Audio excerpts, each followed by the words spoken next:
May you find happiness and peace, and may your home stand the test of time. Hello guys, welcome back to my channel. My name is Mary. Today I'll be reacting to race banter attempts to outsmart Charlie, but fails. So without further ado, let's get started. As a Latino in this country, I kind of want to ask your opinion on white privilege, because I think I saw something on Facebook. Someone shared like a video or a picture, and I kind of want to just get your views on it, if you could, please. Awesome. White privilege is racist. White privilege is a lie, and it is a myth. Could you elaborate? Happy to. White privilege is racist. Let's go through it. As soon as you begin to categorize certain individuals based on skin color, that in of an essence is racism. It is. If you say, oh, you're privileged because of your skin color, are you kidding me? I mean, you don't know about my background or my upbringing. All of a sudden you're generalizing an entire group of people just based on their skin color. That is racism.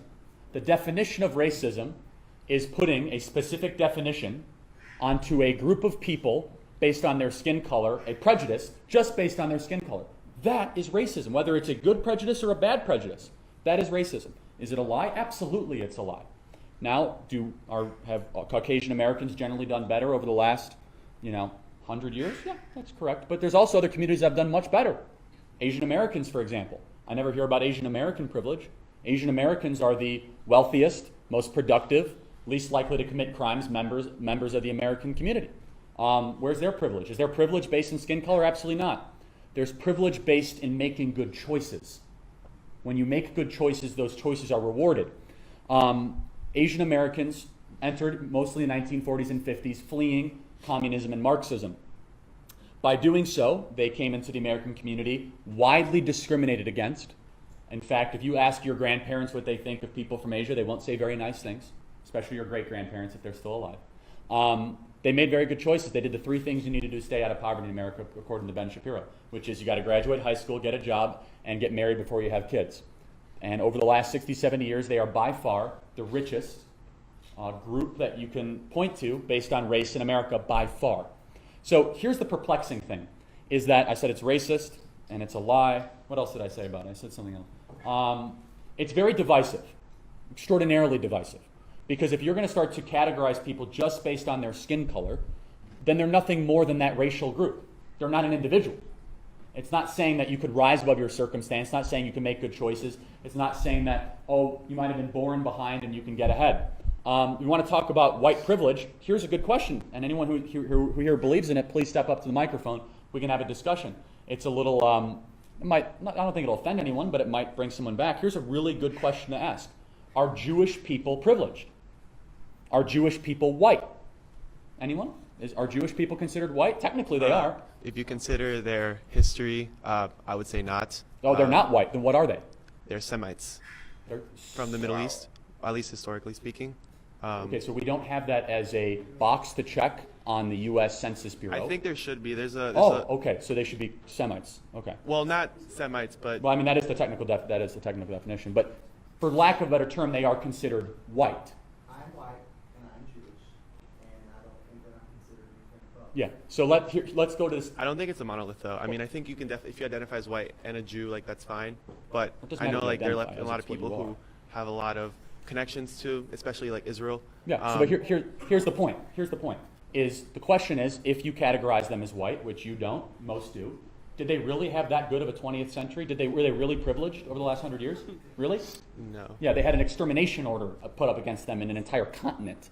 Here's the point, is that if we are going to try to segregate the American populace based on skin color, that is the very definition of everything that we have tried to fight against in this country. Everything.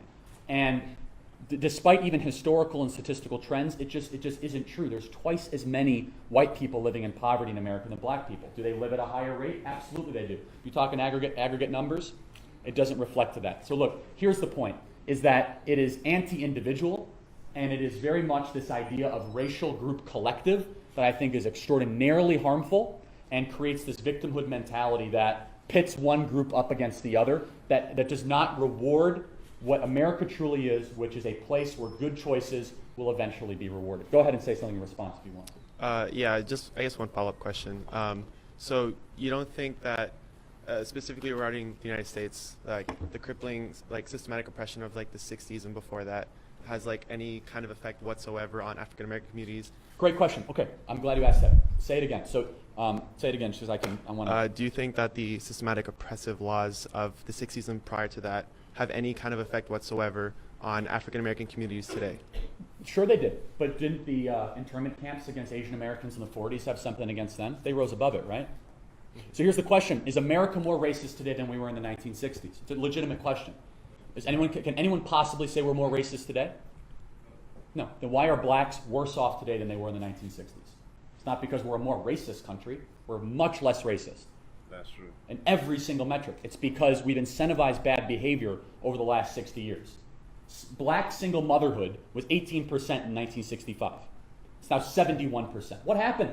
Is it because we got to be a more terribly racist country? No. Did we get more racist laws? No, we actually got rid of most of all of them. Civil Rights Act, we got rid of almost every single one. So what happened? It's because we incentivized really, really bad behavior. We said to single mothers, go ahead, have kids, and we'll give you a check every single month. But don't get married. As soon as you get married, you lose the check. We put African Americans in urban areas and housing projects that, again, incentivize bad behavior. And that was the advancement of the American welfare scheme. Also coupled with failing public schools, run mostly by teacher unions that were not properly incentivized to try to get the people out of poverty that were very much in.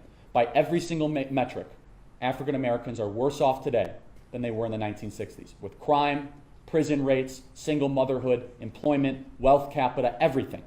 And there's only one possible explanation for that. It's not that America got more institutionally racist, not any of that stuff. It's that there was a set of policies put forth by one president and continually supported by entire political party to keep a whole segment of the population poor and routinely voting Democrat. And that's Lyndon Baines Johnson and the American Democrat Party, which I think completely punished it. So if you want to talk about systemic oppression and racism, there's lots of other examples of ethnic groups that went through that too. If that's the card you want to play, it does not couple. Almost every single one except African Americans and Native Americans have not rose above it statistically. And the only thing they have in common is absolute total government interference and involvement in their life. Go, follow-up question? Wow, guys, this is heartbreaking, especially the ending part of the video when he made mention of how the set up system, that provides money for, Black Americans as, child support so long as they don't get married, and they'll keep on getting it.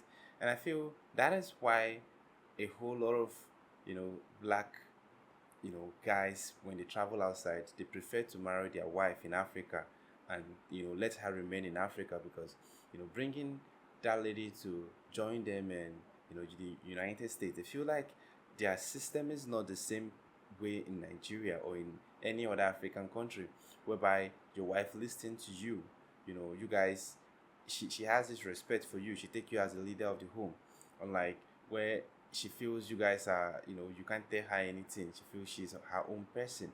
I feel it's increasing the high rate of single motherhood. That is why you see majority of the Black folks out there, the women want to be single. They want to be on their own. They don't want any man to tell them what to do. They want to just be on their own because they know the government to support them, and also they would force the men to provide child support for them, so they don't need the men. And that is the system they've made to keep Black, they make them remain poor, because when two people come together to work, to strive to take care of their family, nothing can stop them. But when you're able to divide the home, now you've divided the children's attention. You started messing up those children's life at a very tender age. I think that is why the Black keep on remaining in this abject poverty.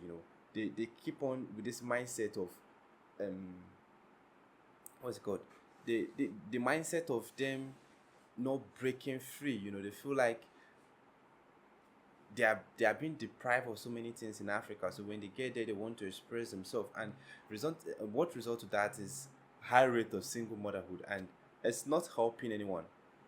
So I think back to what Charlie said about the racism kind of thing.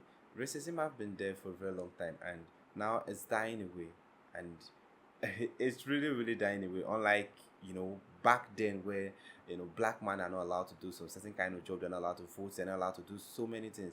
Now it's fading away because there's nothing a black man can do, or there's nothing a white man can do that a black man cannot do. So long it does not matter the nature of your skin, so long as you are qualified for that role, you'll be given the role too.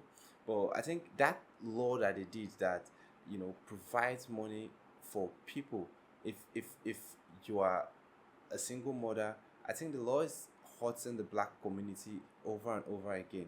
It's making them feel this sense of independence. Now I feel, or what I believe about marriage is, there is no two marriage that is the same. What makes marriage work is compromise. When the both of you decide to overlook everything, that overlook your wrongs and focus on your children, I don't think divorce will be there. But when the both of you decide to always look at your wrong, okay, you are hurting me, you're doing this, and at the expense of your children, it's not going to work no matter how you try to patch things.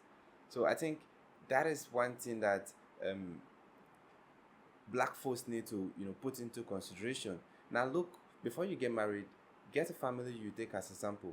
This is what happened in this family, I don't want it to happen in my family. Then you guys should work towards that, because those children are maybe the next president of the United States, next president of whatever, or maybe a bank manager or whatever. So it depends on how you approach towards them. If they are being brought up in a home whereby there is division, today you are staying with mommy, tomorrow you are staying with daddy, it's like there is no peace in the home.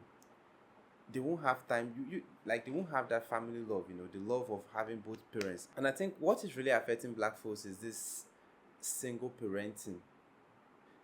I love the fact that women nowadays, they feel comfortable to take care of their child on their own, but there are roles a man will add to the life of that child that a woman cannot add.